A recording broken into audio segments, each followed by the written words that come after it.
1974ல கலைஞர் வந்து யாருக்கும் தெரியாம ஆர்டிகிள் 6 திருத்தினாரு. கோர்ட்ல கேஸ் போடுறதுக்கு தான் அந்த judicial court fees stamp paper வாங்கி கொடுக்கணும். அது கூட தெரியாம ஒரு கோர்ட் ஃபீஸ் ஸ்டாம்ப்ல வாங்கி அபிடவிட் கொடுத்து தாக்கல் பண்ணியிருக்காரு. கேண்டிடேட் வேட்பாளர் இல்லாததுனால 2 மாநிலத்து ஆளுநர் இருந்த தமிழிசை அது கவர்னர் பதவி ரிசைன் பண்ணிட்டு வந்து இங்க நிக்க வச்சிருக்காங்க. ராஜ்யசபா எம்பியா இருக்கிற இப்ப போன மாசம் தான் ராஜ்யசபா எம்பியா தேர்ந்தெடுக்கப்பட்டாரு எல் முருகன். அவரை கொண்டு வந்து ஊட்டியில் நிக்க வைக்கிறாங்க. ஜெனரல் பாடியோ எக்ஸிகியூட்டிவ் பாடியோ பத்தி கவலைப்படாமல் தன்னுடைய ஜிம் பாடியை மட்டுமே நம்பி போய் சேர்ந்துட்டார். கோயம்புத்தூரை சுற்றி ஒரு பெரிய ஜெயிண்ட் ப்ளோயர் வச்சு சூடு காத்த அடிச்சு முதலமைச்சர் அது தெரிஞ்சதுன்னா என்ன போய் அவங்க என்பது அவங்க நல்லா மேக்கப்லாம் போட்டுட்டு அந்த 29 பைசா மிஸ்டர் மோடிக்குல கோபம் வரணும். அவரு பேசாம இருக்காரு. எடப்பாடி ஏன் கோவப்படுறாரு? பாதம் தாங்கி பழனிசாமியில கோவப்படுறாரு. இப்ப நான் தமிழன், நான் திராவிடன், நான் அண்டங்காக்கா கருப்பு அப்படிலாம் பொய் சொல்லிட்டு திரிகிறாரு. இது எல்லாம் இந்த கேடி கேப் மாதிரி ஆருத்ரா கோல்டு அதுல ஒரு அண்ணாமலைக்கு விசாரணை நடத்த அண்ணாமலை பங்கு என்னன்னு தெரியும். அவன் ஃப்ராடு பண்ணி அவன் மேல வழக்கு பதிவு பண்ண பிறகுதான் அவனை கூட்டு கட்சியில சேர்த்து மாநிலத்துல ஒரு பொறுப்பு கொடுக்குறாரு, மாநில அளவில் பொறுப்பு கொடுக்குறாரு அண்ணாமலை. நீ யோக்கியம் பத்திலாம் நீ பேசுறியா?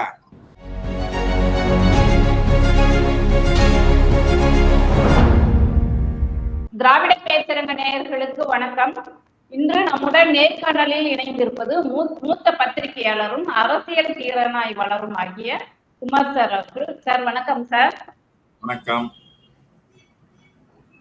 சார். இப்ப தேர்தல் போர் நடந்துட்டு இருக்கு. இந்த நேரத்துல வந்துட்டு கச்சத்தீவை பத்தி நம்ம பாரத பிரதமர் அவர்கள் வந்து ட்வீட் பண்ணியிருக்காரு. அது இப்ப வந்து சர்ச்சையாகி பேசும் பொருளா ஆயிருக்கு. இப்ப அது வந்து பிரச்சாரத்துல அது எதிரொலிச்சிருக்கு. அது ஒரு பக்கம் இருந்தாலும் நம்ம பிஜேபியோட மாநில தலைவர் அண்ணாமலை அவர்கள் வந்துட்டு 1974ல கலைஞர் வந்து யாருக்கும் தெரியாம ஆர்டிகிள் 6 திருத்தினாரு. அதனாலதான் இப்ப வந்து நம்ம தமிழர்கள் வந்துட்டு அங்க போய் மீன் பிடிக்கக்கூடிய உரிமை இல்லாம இருக்காங்க. இதுக்கு எல்லாத்துக்கும் காரணம் கலைஞர் தான்றாங்க. நீங்க ஒரு அரசியல் திறனாய்வாளரா இத்தனை ஆண்டு கால உங்க அரசியல் அனுபவத்துல இது எப்படி சாத்தியமா, இது உண்மையா, உங்க பார்வையில இருந்து சொல்லுங்க. அதாவது அவர் மோடி என்ன சொல்றாரு? எது நடந்தாலும் நேரு தான் காரணங்கிறாரு. இந்தியா வீணா போனதுக்கு காரணம் நேரு தான்றாரு. அவர் கட்சியோட மாநில தலைவர் என்ன சொல்லுவாரு? இது மாதிரிதான் அவர் பொய்ய சொல்லிட்டு தெரியணும். அதாவது கச்சத்தீவை வந்து தாரை வார்த்தது இந்திரா காந்தி அம்மையார். அப்ப அதுக்கு சட்டப்பேரவையிலேயே கண்டன தீர்மானம் நிறைவேற்றினாங்க. எதிர்ப்பு தெரிவித்து தீர்மானம் நிறைவேற்றினார் கலைஞர். அது ஏத்துக்கவே இல்லை. அதையும் மீறி ஒன்றிய அரசுக்கு அவங்களுக்கு அதிகாரம் இருக்கு, அவங்க பண்ணிட்டாங்க. அதுல போயிட்டு நெருக்கடி காலத்துக்கு முன்பு 1974 ஆர்டிகிள் 6 கலைஞர் திருத்தினாருங்கிறதுலாம் அது ஒரு சர்வதேச எல்லை. ஒரு குறிப்பிட்ட அளவு தான் நமக்கு தமிழ்நாடு இருக்கலாம் மொழியா, மற்ற தாண்டிட்டா அது வந்து சர்வதேச எல்லை. அதுல போய் நம்ம தலையிடுறதுக்கு மாநில அரசுக்கு அதிகாரம் உள்ள உரிமையும் கிடையாது. அது ஒண்ணுமே பண்ண அதெல்லாம் வந்து ஒன்றிய அரசுக்கு அதிகாரத்துக்கு உட்பட்டது. அது திருத்துறதெல்லாம் இவர் திருத்தறதுக்கு அதிகாரமே இல்லாத உடனே இவர் போய் எப்படி திருத்துவாரு? அப்படியே திருத்தினாலும் அது செல்லாது. இதெல்லாம் தெரியாம எதையாவது சொல்லணும் அப்படின்றதுக்காக இவருக்கு வளர்றது தானே. இவர் தலைவர் ஆனதுல இருந்தே பார்த்தா எல்லாம் வளரிட்டு தான் இருக்காரு. 20,000 புத்தகம் படித்தேன், 2 லட்சம் வழக்குகள் பதிவு பண்ணேன். 1969 சத்ரபதி சிவாஜி காளிகாம்பாள் கோயிலுக்கு வந்தாரு. 1689 செத்துக்கிட்டாரு அவரு. 650 இவர் வந்து 1969 வந்தேன். அது மாதிரி 1972 காமராஜர் முதல்வரா இருந்தாரு அப்படின்றாரு. இந்த மாதிரி ஏதாவது வரலாறு தெரியாம உளறிட்டு இருக்கிறதே தான் நம்ம அண்ணாமலைக்கு வேலை. அது போல இது வரலாறு தெரியாம இது உளர்றாரு. அந்த உளறலுக்கெல்லாம் நம்ம பதில் சொல்ல வேண்டிய நிலைமை ஆகி போச்சேன்னு நினைச்சு வருத்தப்படுறது தவிர வேற வழி இல்லை.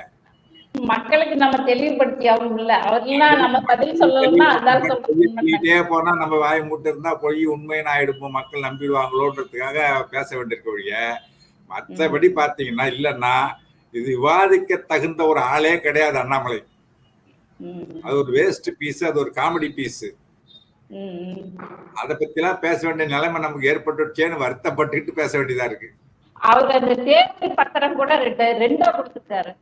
சாதாரண படிக்காத பாம்பரம் கூட தேர்தல் பத்திரம் வந்து அபிடவிட் கொடுக்குறாங்கல்ல, இதெல்லாம் உறுதி எடுக்கிறேன்னு சொல்லிட்டு, அந்த பத்திரம் வந்து நான் ஜுடிஷியல். நம்ம வீடு சொத்து பத்திரம் வாங்குறோம் இல்லையா, ஸ்டாம்ப் பேப்பரு, கோர்ட்ல கேஸ் போடுறதுக்கு தான் அந்த judicial court fees stamp paper வாங்கி கொடுக்கணும். அது கூட தெரியாம ஒரு கோர்ட் ஃபீஸ் ஸ்டாம்ப்ல வாங்கி அபிடவிட் கொடுத்து தாக்கல் பண்ணியிருக்காரு. எனக்கு அதுல ஒரு சந்தேகம் என்னன்னு சொன்னா, இவர் தெரிஞ்சே கூட கொடுத்துருப்பாரா இல்ல தெரியாம கொடுத்தாரா, வேணும்னே கொடுத்தாரான்னு ஒரு சந்தேகம் எனக்கு உண்டு. ஏன்னா இவர் தேர்தலில் நிக்கிறதே விரும்பல. அவரே ஓப்பனா சொன்னார், எனக்கு தேர்தலில் நான் நிக்கலன்னு சொன்னேன், கட்சி மேல நிக்க சொல்லி விடுச்சு, இழுத்து கொண்டாந்து விட்டு நிக்க சொல்லிவிட்டாங்க, தேர் எடுத்து தெருல விட்ட மாதிரி அப்படின்னு மாதிரி அவர் வருத்தப்பட்டு மனசுக்குள்ள வருத்தப்பட்டுக்கிட்டு இது மாதிரி சொல்லியிருக்காரு. அரசியல் தெரிந்த எவனோ தேர்தலில் நின்ன பிறகு, வேட்பாளர் அறிவிச்ச பிறகு எனக்கு நிக்க விருப்பம் இல்லை, கட்சி மேலிட சொல்லி என்னை நிறுத்தி விடுச்சுன்னு சொல்ல மாட்டான். ஏன்னா இப்ப நீங்க நிக்க விருப்பம் இல்லாத ஆளுக்கு ஜனங்க ஓட்டு போடுவாங்களா? போட மாட்டாங்க.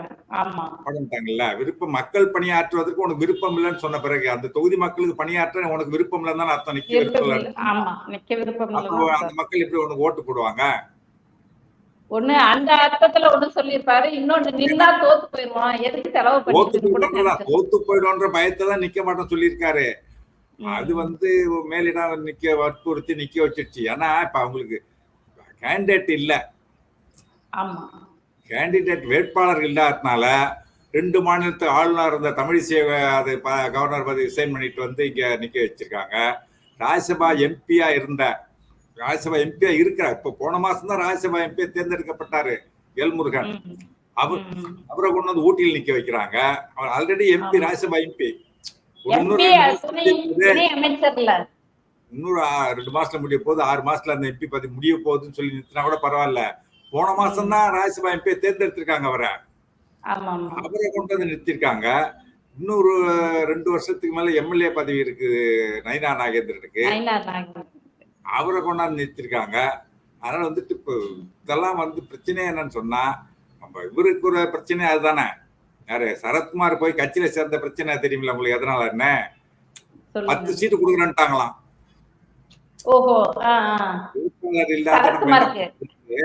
வேட்பாளர் இல்லாத ஆமா 10 சீட்டு கொடுத்த உடனே அவருக்கு 10 சீட்டு கொடுத்தா நம்ம வேட்பாளருக்கு எங்கடா போறது, நம்ம வேண்டாம்னு சொன்னாலும் சிக்கலன்னா கமலஹாசன் கூட சட்டசபை தேர்தலில் கூட்டணி வச்சாரு பாருங்க. அப்ப 40 சீட்டு கொடுத்தாரு கமலஹாசன். ஐயோன்னு பாதி சீட்டு கொடுத்துட்டாரு. இவரு சண்டை பண்ணிட்டாரு, கொடுத்த சீட்டு வேண்டான்ட்டு, ஆனா வேட்பாளர் இல்லைன்ட்டு. இப்ப வந்து அதுக்கே எம்எல்ஏக்கு இருக்கிறதுக்கே வேட்பாளர் இல்லைன்னா எம்பி வந்து 6 தொகுதியை சுற்றி வர்ற அளவுக்கு ஸ்ட்ராங் மேனா இருந்தா தான் வந்து உங்களுக்கு எம்பி தேர்தல் வந்து ஈஸி கிடையாது. அதுக்கு எங்க போறதுன்ட்டு அவரு ராத்திரி எல்லாம் தூங்காம யோசிச்சுட்டே இந்த பிரச்சனைக்கு என்னடா தீர்வுன்னு பார்த்திருக்காரு. நம்ம கட்சியிலே சேர்ந்துட்டோம்னா நமக்கு ஒரு சீட் தானே கொடுப்பாங்க, 10 சீட்டு எடுத்துக்கோன்னு சொல்ல முடியாது இல்ல. இதுதான் தீர்வு அப்படின்னு சொல்லி ராத்திரி 2 மணிக்கு அந்த யோசனை தோணி இருக்கு. அவருக்கு தூக்கம் இல்லாத படுத்து ராதிகாவை எழுப்பி சேர்ந்துட்டுமா அப்படின்னு கேட்டிருக்காரு. சேர்ந்துக்கோன்ன உடனே 2 மணிக்கு அண்ணாமலைக்கு போன் போட்டு நான் வந்து கட்சியில சேர்ந்துக்கிறேங்க அப்படின்னு சொன்னா அங்க வாங்கினான்ட்டாரு அவரு. அவருதான் சரத்குமார் திமுகவில் இருந்திருக்காரு, தேர்தல் நின்று தோத்திருக்காரு, அதெல்லாம் வந்திருக்காரு, அதெல்லாம் ஒன்றும் குறை சொல்லல. ஆனா அண்ணாமலை வந்து கேடி கேப் மாதிரியே சேர்த்துக்கிற அண்ணாமலை ரவுடிகளை சேர்த்துக்கிறாரு. நம்மள சரத்குமார் வந்தா வாங்க வாங்கன்னு தானே கூப்பிடுவாரு. கட்சிக்கு ஒரு வெயிட், ஒரு பாப்புலர் ஃபிகர் வராரு, கூடவே ஒரு இன்னொரு பாப்புலர் ராதிகாவை கூப்பிட்டு வருவாரு. பலமாயிடணும் அப்படின்னு சொல்லிட்டு வாங்க வாங்கன்னு சொல்லி கூப்பிட்டாரு. நிம்மதியா போனாரு. பொதுவா வந்து ஒரு கட்சியை வந்து இன்னொரு கட்சி கூட இணைக்கிற அளவுக்கு மிகப்பெரிய முடிவு அது. முக்கியமான முடிவு எடுக்கிறனாலே ஜெனரல் பாடி, எக்ஸிகியூட்டிவ் பாடி, செயற்குழு, பொதுக்குழு எல்லாம் கூட்டி முடிவு எடுத்துதான் இது பண்ணுவாங்க. இவர் கட்சியை வந்து இன்னொரு கட்சியில இணைக்கிறதுக்கு பெரிய முடிவு எடுக்கிறதுக்கு ஜெனரல் பாடியோ எக்ஸிகியூட்டிவ் பாடியோ பத்தி கவலைப்படாமல் தன்னுடைய ஜிம்பாடியை மட்டுமே நம்பி போய் சேர்ந்துட்டார். அங்க யாராவது இருந்தா தானே, அடுத்த நாள் இணையும் போது அங்க ஒரு ஆள் வந்து கட்சியில எனக்காதன்னு கோஷம் போட்டிருக்கான் ஒரு ஆளு. ஆமாமா, அந்த சமத்துவ மக்கள் கட்சியில இருந்து. அவருக்கே ரொம்ப ஆச்சரியம், நமக்கே தெரியும் யாரா இங்க ஒரு ஆள் இருக்கா நம்ம கட்சியில அப்படின்னு அவருக்கே ரொம்ப அதிர்ச்சி ஆகி போச்சு. யாருக்கு? சரத்குமாருக்கு. அந்த மாதிரி போய் கட்சியில சேர்ந்துட்டு, எதுக்காக சொல்றேன்னா வேட்பாளர் இல்லை, வேட்பாளர் இல்லாததுனாலதான் வந்து கவர்னரா இருந்தவங்க மாநில தலைவர் நின்றுதான் ஆகணும், ஒரு அமைச்சர் ராஜ்யசபா எம்பி ஒரு எம்எல்ஏ இந்த மாதிரி ஆட்கள்லாம் கொண்டாந்து நிக்க வச்சு எப்படியாவது வந்து டெபாசிட்டை வாங்கிடணும் அப்படின்றதுக்காக ஒரு தீவிரமான ஒரு முயற்சியில இறங்கிட்டு இருக்காங்க. அப்ப வந்து ஒரு தேர்தல் நின்ன பிறகு எனக்கு தேர்தலை விருப்பம் இல்லை, மேலிடம் என்ன கூடதான் நிறுத்திடுச்சு அப்படின்னு எந்த ஒரு முட்டா பயலும் சொல்ல மாட்டான். அரசியல் கொஞ்சமான அரசியல் டைம் சொல்ல மாட்டான். அதை அண்ணாமலை சொல்லியிருக்காருன்னு சொன்னா அவருடைய அரசியல் அறிவு என்னன்னு இதுல இருந்து நம்ம தெரிஞ்சுக்க முடியும். எப்ப பார்த்தாலும் வளர்றதாங்க வேலை அவருக்கு. அட வடிவேல் இல்லாத குறைய அவர் தீர்த்துட்டு இருக்காரு. அந்த கோயம்புத்தூர் மக்கள் உஷாரானா போதும், அவங்கதான் இப்ப வந்துட்டு அவரை 2 டிகிரி 3 டிகிரி வெயில கூட்டிட்டாங்க திமுக திராவிட கட்சிகள் சேர்ந்து அப்படின்றாரு. கோயம்புத்தூருக்கு மட்டும் தனியா, அதாவது புவி வெப்பமாதல் குளோபல் வார்மிங், வார்மிங்கிறது குளோபல் வார்மிங், உலக புவி வெப்பமாதல் மொத்த புவியே வந்து பூமி உருண்டே வெப்பமாகிறது தான். அது ஒரு ஊர் மட்டும் வெப்பமாதல் பத்தி பேச்சே கிடையாது. புவி வெப்பமாதல் காலநிலை மாற்றம் பத்தி எதுவுமே தெரியல இவருக்கு. ஐநா சபை வந்து புவி வெப்பமாதல் குளோபல் வார்மிங் பத்தி யார கண்டிச்சிருக்கு? வளர்ந்த நாடுகளை தான் கண்டிக்குது. அவன் தான் ஊர் வந்து எல்லா வீட்டுக்கும் ஏகப்பட்ட ஏசி போட்டுக்கிறான். நம்ம இதுல எத்தனை வீடுல ஏசி இருக்கும் பாருங்க ஒரு ஊர்ல. நகரங்கள்ல கிடையாது, 100 வீட்டுக்கு ஒரு ஏசி கூட இருக்காது. அந்த ஏசி முக்கியமான காரணம் புவி வெப்பமாதத்துக்கு. அது வளர்ந்த நாடுகளை தான் அவங்களே கண்டிச்சிருக்காங்க. இவர் வந்து திராவிட கட்சிகள் கோயம்புத்தூரை வந்து குழுன்னு இருந்த அழகா இருந்த கூட சூடாக்கி விட்டாங்க 2-3 டிகிரி அப்படின்னு. எப்படி பண்ண முடியும்? இந்த சலூன்லாம் போடணும், இந்த ஹேர் ட்ரையர் வச்சு சூடு அடிக்கிறாங்களா தலைக்கு காயத்துக்கு, அந்த மாதிரி கோயம்புத்தூரை சுற்றி ஒரு பெரிய ஜெயிண்ட் ப்ளோயர் வச்சு சூடு காத்து அடிச்சு முதலமைச்சர் இந்த மாதிரி ஏதாவது லூசுத்தனமா எதையாவது உளறிட்டு இருக்கிறாரு அண்ணாமலை. அந்த மாதிரி உளறல்ல ஒண்ணுதான் இந்த இதுன்றீங்க கச்சத்தீவு பத்தி பேசுறது. ஆமா ஆமா, அது வரலாறு தெரியாமல. அதான் 1969 சத்ரபதி சிவாஜிங்க வந்தாருன்னு சொல்லி சொன்னார்ல. காமராஜர் 72 முதலமைச்சரா இருந்தாரு. அப்ப வந்து இவரு கல்வி அமைச்சரா இருந்தாரு. அவர் கல்வி அமைச்சரா இருந்ததே இல்லை, அவர் வந்து கல்வி அமைச்சரா இருந்தார். அந்த மாதிரிலாம் வந்து கதை விட்டுட்டு போய் சொல்லி தெரியறது, வரலாறே தெரியாம பேசுறதுதான். தெரிஞ்சிட்டு பேசணும். அவர் படிச்ச 20,000 புத்தகத்துல இதை பத்தி எல்லாம் அது இல்ல போல இருக்கு. என்ன புத்தகம் படிச்சாருன்னு தெரியல. சரோஜாதேவி இல்ல 20,000 புத்தகம் சரோஜாதேவி புத்தகம் படிச்சாரான்னு தெரியல. வரலாறு இன்னொரு வரலாறு, அன்புமணி மனைவிக்கு பேத்திக்கு கல்யாணம் பண்ணிட்டாருன்னு சொன்னாரு பாருங்க. அன்புமணி பேத்திக்கு கல்யாணம் ஆயிடுச்சுன்னா அன்புமணிக்கு என்ன வயசு? இப்ப 80 வயசா? அந்த அம்மா வர போக அது தெரிஞ்சதுன்னா அந்த அம்மா போச்சு என்ன போய் அவங்க நல்லா மேக்கப் எல்லாம் போட்டுட்டு பாட்டி ஆனதே தெரியக்கூடாது. அந்த அம்மா மேக்கப் எல்லாம் போட்டு அழகா வந்துட்டு இருக்காங்க. இவர் வந்து பாட்டிக்கும் வேற கொள்ளு பாட்டி ஆயிட்டாருன்னு சொல்லி சொல்றாரு இவரு. அது அபத்தம். பாட்டி ஆனாலும் கொள்ளு பாட்டி ஆனாலும் அன்பு மனைவிக்கு மனைவி இல்லைன்னு ஆக போறது இல்ல. அன்புமணியோட மனைவிதான். ராமதாஸ் என்ன சொன்னாரு? என்னுடைய குடும்பத்தில் யாருமே வந்து அரசியலுக்கு வரமாட்டாங்க, அப்படி யாரா வந்தா முச்சந்தில் நிக்க வச்சு என்ன சவுக்கால் அடிங்கன்னாரு. மகனை கொண்டு வந்தாரு. மகனை வந்து ராஜ்யசபா எம்பி. இப்ப வந்து மருமகளை கொண்டாந்துட்டாரு. அதுக்கு அடுத்து பேரன் பேத்திகள்லாம் வர போறாங்கன்னு வச்சு சட்டசபை தேர்தலில் பேரன் பேத்திகள்லாம் வரப்போறதா ஒரு தகவல் இருக்கு. கொண்டு வரட்டும், அதை நம்ம வந்து அவங்க விருப்பம், அவங்க கட்சி, மக்கள் ஓட்டு போட்டா ஜெயிச்சு வரட்டும். அதுக்கு இவரு ஏன் சப்ப கட்டுறாரு அண்ணாமலைங்கிறதான் பேச்சு. கூட்டணி வச்சுட்டாங்கல்ல.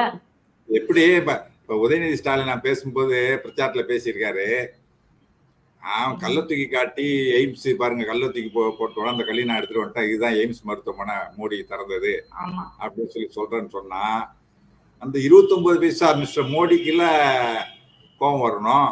அவரு பேசாம இருக்காரு. எடப்பாடி ஏன் கோவப்படுறாரு? பாதம் தாங்கி பழனிசாமியில கோவப்படுறாரு. அவருக்கு ஏன் கோவம் வருதுன்னா, இதுதான் கள்ள கூட்டணி, கள்ளக்காதல் 2 பேருக்கும் நல்லா தெரியுது இல்ல கள்ள கூட்டணிங்கிறது அப்படின்னு சொல்றாரு. அது போல வந்து கள்ள கூட்டணிக்கே எடப்பாடி கோவப்படும் போது, நம்ம வெளிப்படையான ஒரு காதல் கூட்டணி வச்சுக்கும் போது நம்ம எப்படி அதுக்கு அன்புமணிக்கு ஆதரவா பேசாம இருக்கக்கூடாது அப்படின்னு நினைச்சிட்டார் போல் இருக்கு. அன்புமணியோ ராமதாஸோ அதை பத்தி பேசல, வாரிசு கிடையாதுன்ட்டு. இவரு வந்து அதுல வாரிசு எல்லாம் வராது அப்படின்றாரு. பாட்டி ஆன பிறகு அது வாரிசு கணக்குல வராதுன்னா, நம்ம முதலமைச்சரே தாத்தா ஆன பிறகுதான் முதல்வர் ஆனாரு. இதை மட்டும் ஏன்னா வாரிசுன்னு சொல்ற நீ? அவருக்கு ஒரு சட்டம், உங்களுக்கு ஒரு சட்டமா? அவங்க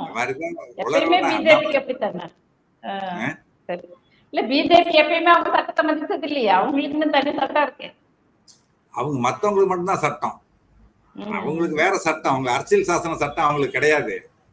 அவங்க மதிக்கிறது கிடையாது. தேவையில்லைன்றவங்க தான். அது தேவையே இல்லை. அரசியல் சாசன சட்டமே தேவையில்லைன்றது. அடுத்த முறை தப்பி தவறி வாய்ப்பு இல்லை, ஒருவேளை தப்பி தவறி வெற்றி பெற்று வந்து விட்டால் அந்த அரசியல் சாசனத்தை தூக்கி போட்டுருவாங்க. வேண்டாம்ட்டு மாநிலங்கள் இருக்காது, எல்லாம் மாவட்டங்களாக்கி ஒன்றியத்துல இருந்து ஒரு அதிபர் ஆயிடுவார் மோடி. அவர் மட்டுமே தான் ஆட்சி செய்வார். அங்க புடின் எப்படி 1936 வரைக்கும் 2036 வரைக்கும் அவரு தான் அதிபர் ஆகிற அளவுக்கு சட்டத்தை மாத்திட்டாரு ரஷ்யாவில். அதே போல இவரும் வந்து சட்டத்தெல்லாம் மாத்திடுவார். மெஜாரிட்டியில வந்துட்டாங்கன்னா அதுதான் நடக்கும். அதிபர் ஆட்சி தான். ஆமா, செங்கோல் வேற கொண்டு வச்சிருக்காருல்ல. ஆமா, செங்கோல் கொண்டு வச்சிருக்காருல இருக்குனே. ஆமா, சரிங்க. ஹிந்தி போராட்டம் என்பது வந்துட்டு இன்னும் அந்த பழைய பிஞ்சு போன செருப்பவே எடுத்துக்கிட்டு தமிழ்னு பேசிட்டு வராங்கன்னு சொல்லிட்டு ஹிந்தி போராட்டத்தை பத்தி இழிவுபடுத்திருக்காங்க. அதுக்காக நம்ம தமிழர்கள் வந்து மொழிக்காக வேண்டி உயிரை கொடுத்திருக்காங்க. இந்த கீழப்பழுவூர் சின்னசாமி எல்லாம் தன்னை எரிச்சுக்கிட்டு தமிழ்நாட்டுல மட்டும்தான் நடந்திருக்கு. தமிழுக்காக மட்டும்தான் மொழி போர் நடந்ததே. வேற எந்த மொழிக்கா அந்த மாதிரி வந்து தீக்குளிச்சு இறந்ததும், துப்பாக்கி சூட்டில் அத்தனை பல 100 பலியானதும் எந்த மொழிக்காக எவனும் உயிர் தியாகம் பண்ணது கிடையாது. தமிழுக்காகத்தான் உயிர் தியாகம் பண்ணியிருக்காங்க மொழிப்போர் தியாகிகள். இன்னைக்கும் சிவலிங்க சின்னசாமி ஆகட்டும், அரங்கநாதன் ஆகட்டும், மாணவர் ராசேந்திரன், சிதம்பரத்தில் மாணவர் ராசேந்திரன் ஆகட்டும், அத்தனை பேரும் உயிரை கொடுத்தாங்க. இங்க வந்து தாளமுத்து, நடராசன் எல்லாரும் உயிரை கொடுத்தாங்க. எல்லாம் வந்து உயிர் தியாகம் பண்ணாங்க. அதை வந்து கொச்சைப்படுத்துற மாதிரி அந்த பிஞ்ச செருப்புன்னு சொல்றான்னா, நம்ம பிஞ்ச செருப்பை கையில எடுக்கணும்ன்றான் இந்த ஆளுக்கு எதிராக. அந்த ஆளுக்கு எதிராக பிஞ்ச செருப்பாலத்தை அடிக்கணும். நம்ம பிஞ்ச செருப்பை கையில எடுத்தாதான் சரியா வரும். நம்ம வந்து நாகரிகமா இருக்கணும்னு சொன்னா இருக்க முடியல. நான் ஏதாவது சொல்லுவேன், நாயை அடிக்கணும்னு சொன்னா தெருவுக்கு நம்ம இறங்கிதான் ஆகணும். வீட்டுக்குள்ளே இருந்துட்டு அடிக்க முடியாது. இல்லன்னு நம்ம கண்டுக்காம கீழே இறங்கணும், நம்மளை பிடிச்சி கடிச்சு கொதரும். அது அதுக்காக வந்து அப்புறம் நம்ம தெருவில் இறங்குறதே அடிக்கிறதா, தெருவில் இறங்க அடிக்கிறதா, நம்ம நாகரிகம் குறைஞ்சு போயிடும், நம்ம அரசியல் நாகரிகத்தோடு நடக்கணும் அப்படின்னு நினைச்சோம்னு சொன்னா நாய் நம்மள கடிச்சு கொதிரிடும். அதுதான் வந்து இப்ப அதனால பிஞ்ச செருப்பை கையில எடுக்க வேண்டிய கட்டாயத்தை ஏற்படுத்துகிறார். எதை பேசுறதுன்னு வேண்டாம், ஒரு அரசியல் நாகரிகம் வேண்டாமா? ஒரு மொழிப்போர் தியாகிகளை அதை போய் வந்து பிஞ்ச செருப்பு. இவரு வந்து மாத்தி மாத்தி பேசக்கூடிய ஆளு. ஐ எம் ப்ரௌடு கன்னடிகா அப்படின்னு. நாங்க தமிழர்கள் என்ன மதிக்கிறது கிடையாது, தமிழ்நாட்டில் இந்த அளவுக்கு மதிப்பு கொடுக்க மாட்டாங்க, மரியாதை கொடுக்க மாட்டாங்க, தமிழர்கள் சரி கிடையாது, தமிழர்கள் எனக்கு பிடிக்காது, தமிழ்நாட்டை எனக்கு பிடிக்காது, நான் தில்லை டை சாகிற வரைக்கும் நான் வந்து கன்னடனா தான் இருப்பேன், பெருமைக்குரிய கன்னடனா இருப்பேன்னு சொல்லி அங்க பேசிட்டு இங்க வந்து பிழைப்புக்காக இங்க வந்து இப்ப நான் தமிழன், நான் திராவிடன், நான் அண்டங்காக்கா கருப்பு அப்படிலாம் பொய் சொல்லிட்டு திரிகிறாரு. அதாவது பிழைப்புவாதிகள். பிழைப்புக்காக வந்து இங்க இந்த மாதிரிலாம் பேசிட்டு இருக்கிறது இதை விட கேவல பிழப்பு பிச்சை எடுத்து வாழலாம். இப்ப அதான் பண்ணிட்டு இருக்காருன்னு வச்சுக்கோங்க. ஏன்னா வீட்டுக்கு ஒருத்தர் கொடுக்குறாரு, வாடகை ஒருத்தர் கொடுக்குறாரு, இன்னொருத்தர் வந்து கார் கொடுக்குறாரு, ஒருத்தர் பெட்ரோல் கொடுக்குறாரு, ஒருத்தர் சாப்பாட்டு காசு கொடுக்குறாருன்னா அது பிச்சை தானே. அப்புறம் ஏன்னா அரசு வந்து மக்கள் வெள்ளத்தால் பாதிக்கப்பட்ட மக்களுக்கு கொடுக்கறதே பிச்சைன்னு சொல்லி நிர்மலா சீதாராமன் சொல்லும்னா இவர் வாங்குறது பிச்சை தானே. அண்ணாமலை நண்பர்கள்ட்ட வாங்குறது பிச்சை என்ன? நண்பர்கள்ட்ட அரசு கொடுக்கறதே பிச்சைன்னா அப்ப நண்பர்கள்ட்ட வாங்குறது என்ன? பிச்சை தானே. பிச்சை எடுத்து பழைச்சிட்டு இருக்காரு. அந்த பிச்சை எடுத்து பழைக்கிற பொழப்புக்கு எவ்வளவு வாய் கொழுப்பு இருக்கு உனக்கு? இல்லைன்னா எப்படி இருப்ப நீ? அதுல வேடிக்கை என்னன்னா அந்த அம்மாவோட இது வந்து 21 விட இப்ப வந்து 3 வருஷத்துக்குள்ள 1117% அசையும் சொத்துக்களுடைய மதிப்பு கூடியிருக்கு. மதிப்பு கூடிருச்சு இந்த 3 வருஷத்துல மட்டும் அகிலாவுக்கு. அது எப்படி அந்த மாதிரி 2 மடங்கு மேல 2 கோடி சொத்து அந்த அம்மாவுக்கு 2 கோடி அசையும் சொத்து 2 கோடி இருக்குதுன்னா நீங்க வந்து இவருக்கு இருக்கிற சொத்து எல்லாம் கணக்கு போட்டா ஏன் பிச்சை எடுக்கிற? நீயே சம்பாதிச்சு சாப்பிடலாம்ல. அந்த வருமானத்துல என்ன பண்ற நீ? நாளே வந்து இந்த யாத்திரை போறேன்னு சொல்லிவிட்டு அதுல போயிட்டு ஊருக்கு ஊரு வசூல் தெரியுங்களா? எவ்வளவு வசூல் பண்ணாங்க தெரியுங்களா? எனக்கு தெரிஞ்சு ஒரு டாக்டர்கிட்ட போய் 10,000 பணம் கூட மிரட்டிருக்காங்க. ஒரு கிளினிக் வச்சுக்க டாக்டர் போய் 10,000 பணம் கூட மிரட்டிருக்கான். அவரு மளிகை கடையில போய் கேட்டிருக்காங்க. மளிகை கடையில போயிட்டு அந்த அம்மா 20 ரூபாய் கொடுக்குது, இல்ல எனக்கு 500 ரூபாய் கொடுத்தா தான் வாங்கன்றாங்க. ஆமா, அந்த மாதிரி ஒரு மளிகை கடை அது ஒரு போய் கேட்கலாம், ஒரு கொடுங்கன்னு சொல்லி கேட்கலாம். இவர் போயிட்டு மிரட்டி கேட்டிருக்காரு. அந்த டாக்டர் வந்து இவனுக்கு மேல யாரோ பிஜேபியில தெரிஞ்சால் இருக்கு, நான் அவர்கிட்ட கொடுத்துக்கிறேன் போ அப்படின்னு இருக்காரு. அவர் பேர் சொன்ன கம்முன்னு போயிட்டானுங்க. இந்த இடி எப்படி இந்த பிஜேபியை பார்த்தோன்னே ஓடி போடுவான் பாத்தீங்களா? வீட்டுக்கு மணல் மாஃபியாவுக்கு ஒரு ரைடு போனா அவன் பிஜேபி படம்லாம் மாத்தினோட ஐயோ பிஜேபி திரையவன்ட்டு ஓடி விட்டான். அந்த போல இருந்தாலும் அவருக்கு மேல இருக்கிற ஒரு ஆள் பேரை சொன்ன உடனே ஓடி விட்டாங்க. இந்த பசங்க வந்து இந்த அகோரம்னு ஒரு ஆள் போய் சாமியாரே மிரட்டிருக்கான். உன்னை பத்தி வீடியோ எல்லாம் வெளியிட்டுருவேன், 20 கோடி கொஞ்சம் நஞ்சம் இல்ல 20 கோடி கேட்டு மிரட்டி இருக்கான். மிரட்டுறதுக்கு முன்னாடி அண்ணாமலை வந்து அவர் வீட்டுக்கு போயிட்டாரு. அவர் இடத்துக்கு போய் அவர் கேமரா எல்லாம் செட் பண்ணி வச்சுட்டு வந்தாரு.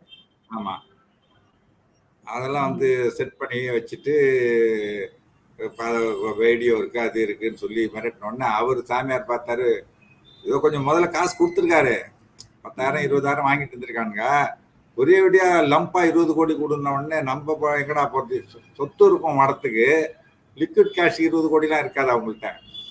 20 கோடிக்கு எங்க போறது அப்படின்னு சொல்லிவிட்டு விசாரிச்சிருக்காரு. அப்புறம் போலீஸ்ல போய் அவங்க கூட இருந்த ஒரு ஆளு இப்ப திமுக வந்துட்டாரு பாஜகவுல, அவரை கூப்பிட்டு சாமி பேசணும்னு அவர் போய் பேசி பார்த்துருக்காரு. ஒன்னும் வேலைக்காக சாமி நீங்க போலீஸ்ல கம்ப்ளைண்ட் கொடுக்கணும்னு சொல்லிட்டு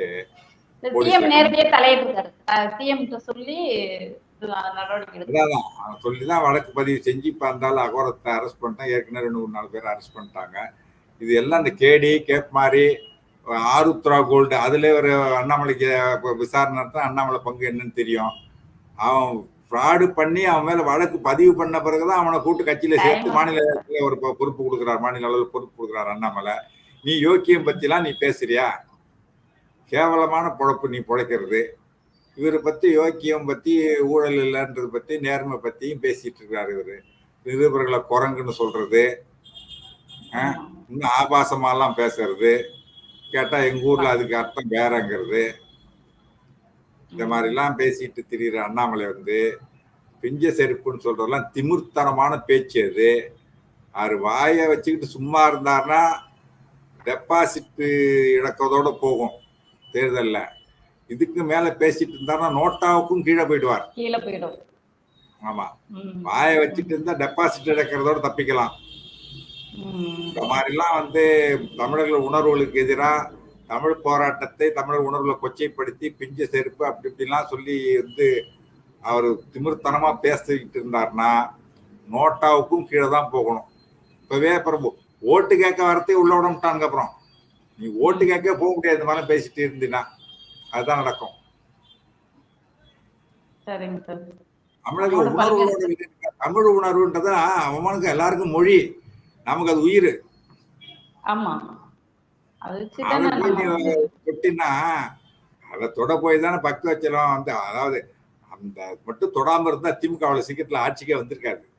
கண்டிப்பா கண்டிப்பா மொழி உறுதி. இந்திய போராட்டம் முக்கியமான காரணம் திமுக 67 அவ்வளவு சீக்கிரத்துல ஆட்சிக்கு வந்ததுக்கு.